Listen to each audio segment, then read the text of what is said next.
Notes from the Upper West Side, a novel by Dan Wrench.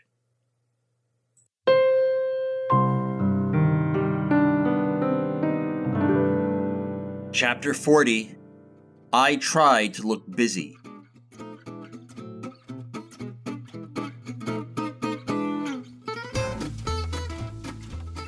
Later, when I had a chance to think about it, I realized that what made me completely forget about picking Parp up that morning was him ridiculing me the night before for not knowing what vagina dentata meant.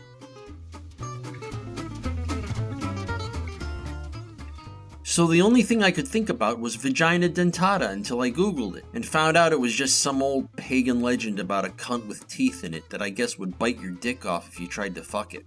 Then after I found that out, the wife came out of the bedroom to pout in the living room and shush me whenever I spoke because the boys were already in bed.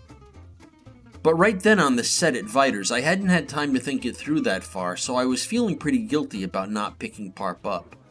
I winced. I looked around to see if I could see his face.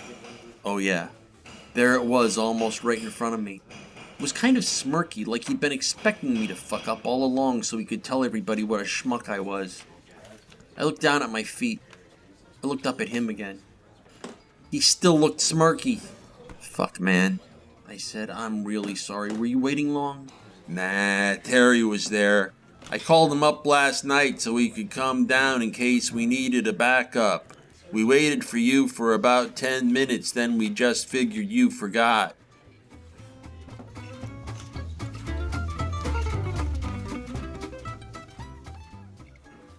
So, you lined up 2 drivers? Well, yeah. After you hung up the phone, I got a little nervous because, yesterday you completely forgot, so I called up Terry. I was starting to get steamed again.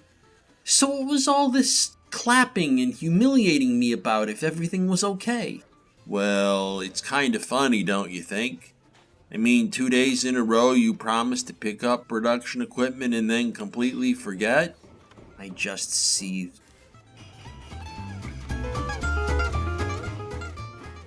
It's funny, he said. Lighten up. Right then, Whispers shouted, Hey, Tony, got a minute? Parp went over to him and I stood there staring at an empty column of air. The prick knew I was trying to impress Cammy. He could have kept my little faux pas to himself, but he made sure I was the object of community ridicule, and he made sure Cammy took part in it. I wanted to strangle the 9-toed turd. But I was trapped. I mean, what would Cammy think if I tore Parp a new butthole right there in front of everybody? I just had to stand there and take it while he got his little public revenge. And it turned out to be a good thing that I kept my mouth shut. By being the wound-up backstabber that he is, Parp managed to get me sympathy with babes, especially the camster. She walked up to me and gave me this big, sad grin. Hate to be you right now, huh? She said. Fuck, I said. She gig-chuckled. Oh, dumbass. She pronounced the B. Dumbass. I gig-cackled. She gig-chuckled some more. Quiet on the set, shouted Roz, the assistant director. They were off to the races.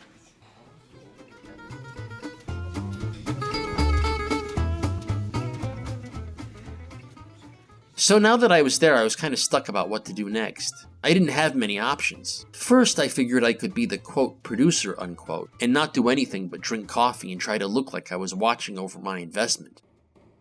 I tried doing that for about 5 minutes when they were setting up the next scene, and it didn't work out. First off, nobody seemed to get it that I was a producer or that I had an investment to watch over. 2 young guys came by lugging some locker filled with heavy lighting gear like they were 80-year-olds with hernias and set it down right in front of me and sat on it. They panted. Whispers came over and said to them, Yeah, maybe I should give you girls a hand here. They hopped up and he grabbed one end of the locker, the heavy end. He pulled. It didn't move. Then he laughed. Then the 2 guys laughed. Then I laughed. When he heard me laugh, Whispers looked over at me and said, So, how's life treating you, Paul? Oh, pretty good. Yeah? You liking that donut, are you? Oh, yeah. I was eating a donut from the donut table.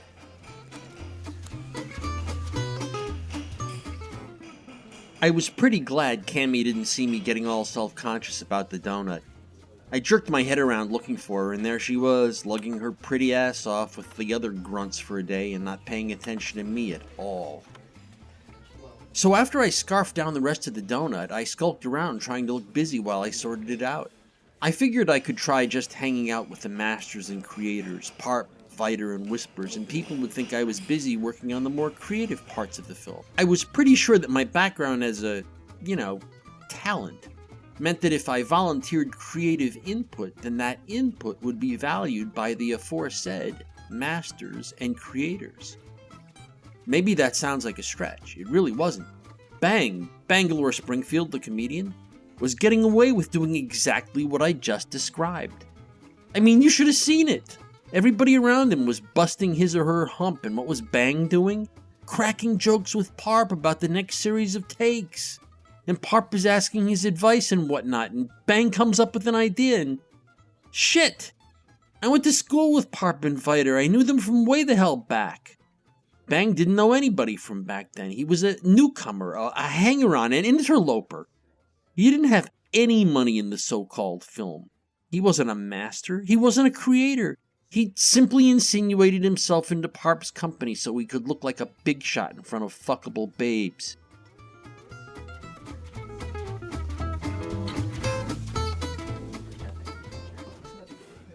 So I decided I'd sidle up to Parp and pull the same shit. But when I got close enough for him to notice me, I could see there was no smile in his face for me. No smile at all. Not even in his eyes. I guess he was still steamed at me for yelling at him. Okay, no sidling up to Parp, at least for the time being. That left Whispers and Viter. Actually, that left Viter. I figured if Parp was still miffed at me, then Whispers might still be holding against me the whole standing there eating a donut while other people worked thing.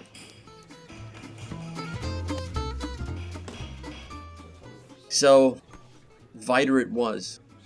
He was standing over at the piano with a Starbucks cup in one hand watching other people work. He was my bud. From college. We were even dressed a little alike. We both had on the same white canvas sneakers and jeans. He was also wearing a big gray sweater with silver buttons that looked like castle doorknobs, and a big sports jacket to help hide his big fat gut. He saw me coming. Hey Paul, what's new? Oh, this film, I guess. Oh yeah? Hey Paul, mind if I ask what you're doing here? Got some money in it, thought I'd, Seriously, what are you doing here? Thought I'd come down to help. But you're not helping. I gave him my look who's talking look and then quickly tried to hide it. He noticed anyway. I own the place, he said. There was a pause while he just stared at the worker bees and sipped his coffee. Then right when I was thinking I better go stand somewhere else, he said, Why don't you see if you can help someone who's trying to get something done, like that kid over there who doesn't know how to roll cable? You do that, and I'll ask Bobby if he can use you in the next shot. Wow, I thought. Use me in the next shot. Good deal, I said. Viter grinned and sipped his coffee.